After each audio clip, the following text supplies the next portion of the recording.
So Kel'Thuzad, he is the most requested hero we've had for our game.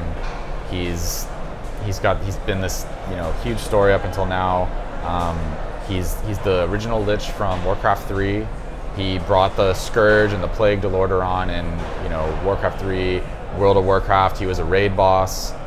People have wanted him in the game for an extremely long time, so we're super happy to finally be able to show him off here at Gamescom. So whenever we add a new hero to the game, we look at all of the variations throughout other games that how has he shown up in this game versus that game, what kind of abilities does he use, and we try to build a kit that lets you feel the fantasy of being that character from that game and being the raid boss or being whatever it is, the hero, and how to make it work in our game where it fits in the game, it has its own little niche, and it's interesting in its own right.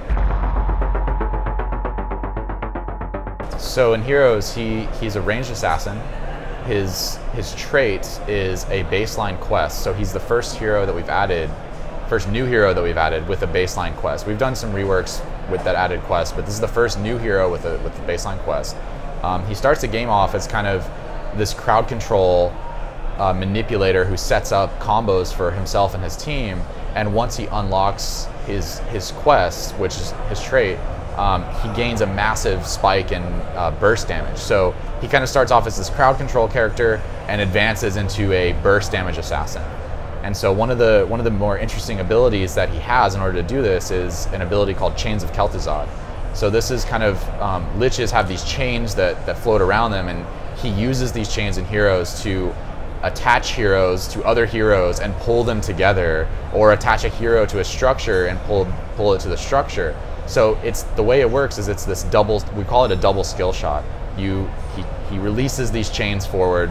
When it hits an enemy, it does damage and wraps them up.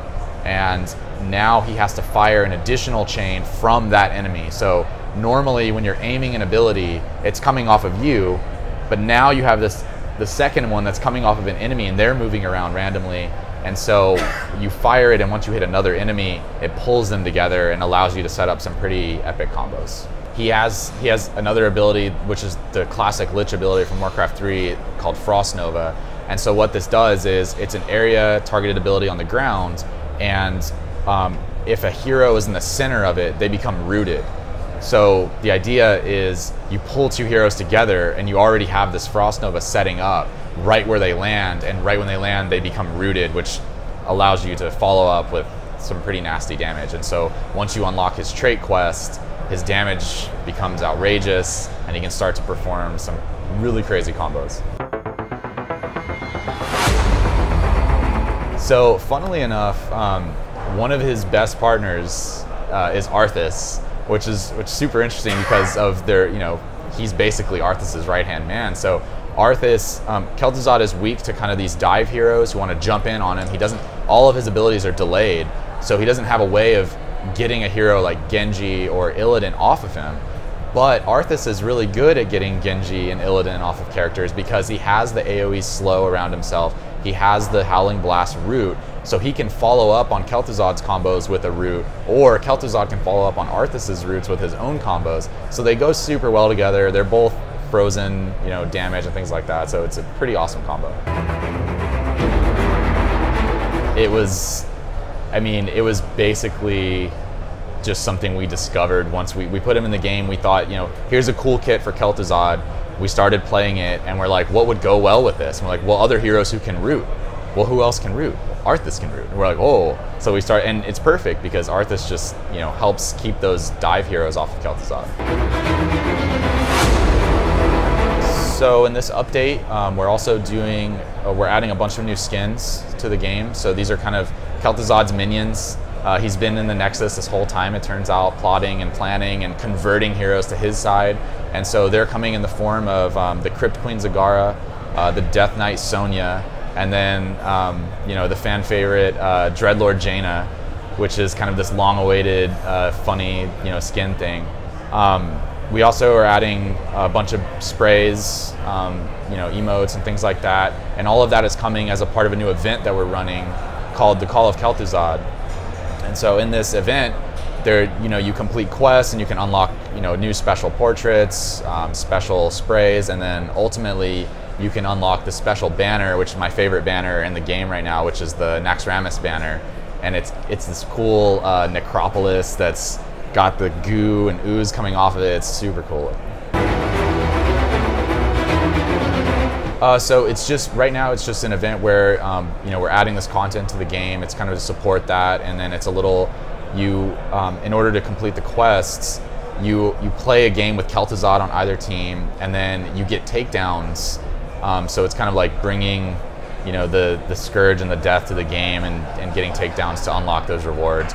And then we're also adding a bunch of new quest improvements to the game. So we have our kill log, which we've renamed to the event log, and this is where we now show when a hero completes a quest, it will now show up in that log. So kind of like in the top left corner where you see people get kills, there will now be an update that shows when they finished a quest, when you reset a quest, as well as on the tab screen, you can see any baseline quests in the game. So for example, Butcher has a baseline quest. Normally, you wouldn't know how far through his quest he is until he finished it, at which point his axe would be glowing.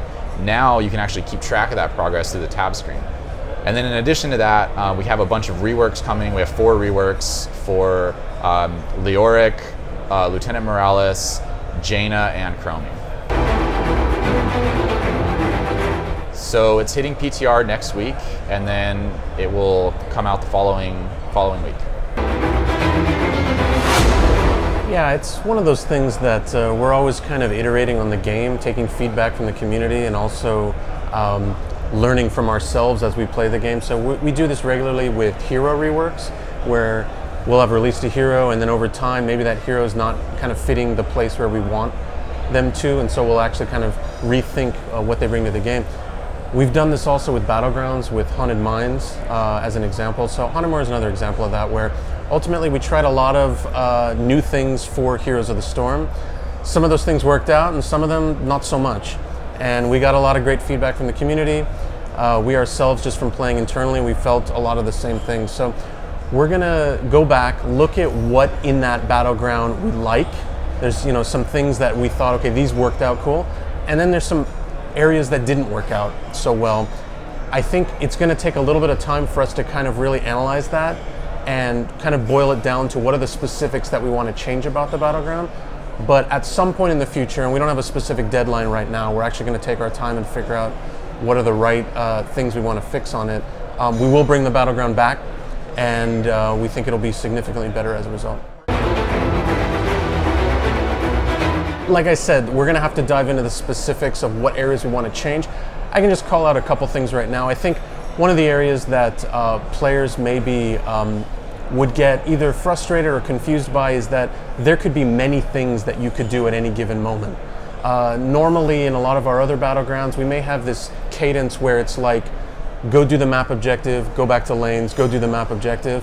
On Hanamura, there were often times where there might have been a payload up the entire game, and one of the teams couldn't actually push their payload. There could also be moments when there were multiple payloads, and it's like, okay, what do we do? Do we go defend? Do we go attack? I think all those things kind of pulled together, in addition to some of the mechanics we added with like the Towers of Doom style, you don't attack the core directly, and then when you add in also the Merc camps that give you items, altogether there's a lot of things going on in the Battleground. Some of those things we really like and we want to hold on to. Some of those things, I think they maybe provided too many options for players, and as a result, they started not feeling like they could focus on what was the best thing to do at any time. So, like I said, that's part of the process, is for us to really start digging into what do we like about the map, what do we not like, what things do we want to change, and at some point, it'll come back bigger and better. So, right now, we're really just focusing on Blizzard. We have so many heroes, villains from all of our own universes that honestly we get asked all the time, like, where's that list and how many people are on that list? Like, we have a list that just never ends. So I don't know that we're in a place right now where we really feel motivated to try to dive outside of the Blizzard universes, but you never know in the future. But I think right now we're really just focused entirely on the Blizzard franchises. I don't know. That's something when we actually get to that point, I think we'd have to talk about whether that's appropriate for Heroes and for a Blizzard game. Right now, it's not something we're looking at, but we haven't really even thought about it too much. We haven't really discussed it at all. You know, right now I think we feel like we're in a pretty good place. We have a very good representation across all the different archetypes. We have many supports, many warriors, many assassins. So I think at this point we're kind of just looking at what kind of different gameplay styles do we want to add to the game, and then what kind of heroes do people want to see the most, and we're kind of just riffing off of that and figuring out what would be most appropriate for our game. Yeah, every new hero that comes into the game, we always really want to kind of push the mechanics that people are used to and introduce something new. In this case with Kel'Thuzad, in addition to this baseline quest that gives you a massive power spike, his Chains of Kel'Thuzad ability is our first kind of double skill shot, so to speak, and just his playstyle adds a new kind of feel to the game. So as we keep going, you talk about like what gap was there. As Kyle mentioned, we actually have a good number of heroes in each of the roles now. It's more about how do we bring really compelling, unique gameplay experiences to the game. Yes, thank you. Great, thank you.